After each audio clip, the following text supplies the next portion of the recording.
Hello दोस्तों, इस video में हम डिस्कस करेंगे कि एसएससी एस्पिरेंट की डिस्क्रिप्टिव एग्ज़ाम की कॉपी। इसमें इनको जो मार्क्स मिले हैं वो 71 है आउट ऑफ 100। तो इनको जो ऐसे में जो मार्क्स मिले हैं वो 36 है और जो लेटर में इनको जो मार्क्स मिले हैं वो 35 है। तो इस तरीके से 71 एक अच्छा स्कोर होता है डिस्क्रिप्टिव एग्ज़ाम में एसएससी के। तो इसमें देखेंगे कि किस हिसाब से इन्होंने यहाँ पे शब्दों का चयन किया है। जो माध्यम यहाँ पे इन्होंने चूज़ किया है वो है इंग्लिश मीडियम। तो इंग्लिश में अपना पूरा पेपर लिखा है। तो इससे पहले हम हिंदी मीडियम का ये सेम ही क्वेश्चन पेपर था, वो डिस्कस कर चुके हैं। यदि आपने नहीं देखा है तो वो देख सकते हो। एसएससी डिस्क्रिप्टिव एग्ज़ाम करके एक प्लेलिस्ट है, तो वहाँ पे आप सभी डिस्क्रिप्टिव एग्ज़ाम की जो भी वीडियोज़ हैं वो बहुत सारी वीडियो हमने अपलोड कर रखी है, तो वो आप एक एक करके देख सकते हो। जिनका भी डिस्क्रिप्टिव एग्ज़ाम है तो उनके लिए बहुत हेल्प होगा वो। ठीक है, तो आगे बढ़ते हैं और इस वीडियो में इसमें देखते हैं कि इन्होंने किस हिसाब से लिखा है कि जिससे इनको 71 मार्क्स मिले, 36 एंड 35। ओके, तो चलिए, तो टॉपिक आपको मैं एक और बता देता हूँ। यहाँ पे जो ऐसे का टॉपिक है वो है आपके पास freedom of speech in India, constitutional provision and public debates. 250 word में आपको लिखना है टोटल। तो स्टार्ट किया है इन्होंने। If you want to see the real character of a man give him power.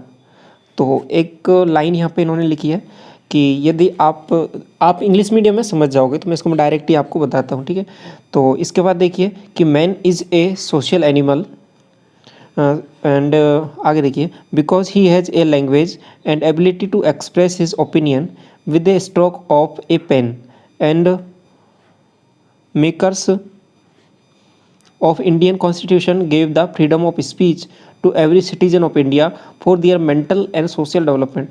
तो इन्होंने देखो एक जो स्टार्टिंग किया वो एक बहुत ही अच्छे तरीके से किया। देखो एक लाइन हो गई, वो उसको थोड़ा सा यहाँ पे कॉमाज के बीच में बंद करके कुछ एक अलग सा लाइन लिखा है। ठीक है, जो आपके जो टॉपिक है उसकी ओर इंगित कर रहा है। तो देन उसके बाद में आगे बात करूँ मैं, तो उसके बारे में इंडियन कॉन्स्टिट्यूशन से रिलेट करते हुए इस टॉपिक को यहाँ पे थोड़ा सा लिंक किया है उसको। अब आगे इसके बारे में बताया है कि आपके कॉन्स्टिट्यूशन में इसके बारे में कहाँ पे इसका जिक्र है। तो ये अगला जो आपका पैसेज स्टार्ट होता है उसमें देखिए कि part 3 of the Indian constitution consisting of fundamental rights. आगे देखिए enumerates freedom of speech in article 19 right to freedom. तो यहाँ पे इन्होंने बता दिया है। ऐसा ही जो हिंदी की हमने कॉपी देखी थी हिंदी मीडियम में, वहाँ पे भी इन्होंने आर्टिकल 19 का मेंशन किया था। तो दोनों चीज़ों में वो आपको यहाँ पे कॉमन चीज़ देखने को मिल रही है। इट इज़ इट इज़ नहीं है यहाँ पे, it cited every citizen of India is free to express his views and choices openly without the fear of legal action. But it also comprises reasonable restriction like friendly relations of India with other countries should not be hurted. This article also empowers journalism by giving freedom of press. Freedom of speech empowers the citizens to express their genuine opinion about the government policies and executive actions. Thus, they can actively participate in the governance and administration। तो देखो जो link करते हुए सभी चीज़ें यहाँ पे ये सब जा रहे हैं। गवर्नमेंट को भी यहाँ पे इन्वॉल्व किया है और जो भी फ्रीडम स्पीच का जो टॉपिक था उसके बारे में ही चीज़ों को लिंक करते हुए यहाँ पे ये सब चीज़ें बता रहे हैं। It gives them voice to put their problems and bottleneck. जो इंग्लिश की जो वोकेबलरी अच्छे वर्ड यूज़ किए हैं, बॉटल नेक हो गया। ठीक है, और इसके बाद आगे देखिए in front of the authorities concerned and to ask for constructive capacity building reforms they could use as a weapon against the any injustice inflicted on them. देखो यहाँ पे जो इनका लेख भी एक यहाँ पे बेहतर है, काफ़ी साफ़ सुथरा यहाँ पे इन्होंने लिखा है। कोई ऐसा काटपीट नहीं किया है कोई वर्डों के साथ, और शब्दों का बनावट और साथ साथ जो वर्ड यूज़ किए वो भी अच्छे इंग्लिश के अच्छे वर्ड यूज़ किए। ठीक है, nowadays unfortunately some unions and individual are using this freedom of speech to derogate the united fabric of our country and आगे देखिए inciting violence and social disturbance, but we can also see opportune use of freedom of speech in constructively fabricating public debates in some cases like, अब यहाँ पे देखिए ये कौन सा case लिखा है इन्होंने, केशवानंद भारती केस, ठीक है।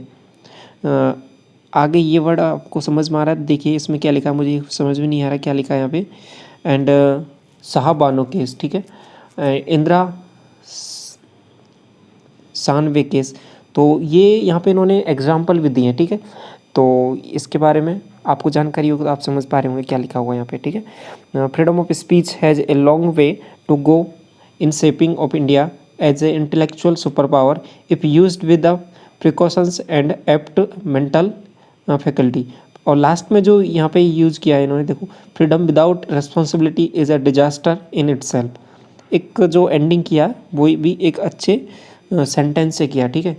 तो ओवरऑल जो इनका जो ऐसे है वो शब्द सीमा के अंदर है, और जो इनको मार्क्स मिले यहाँ पे वो 36 है।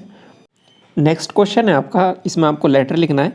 तो ये पूछा है कि अज्यूमिंग यू आर सुरेश और सीमा रेजिडेंट हाउस नंबर, ये आपको एड्रेस दिया हुआ है पूरा complete, an activist working among your community of tribal people in remote part of the country, write a letter to the concern authority district level, SDM या collector को आपको letter लिखना है।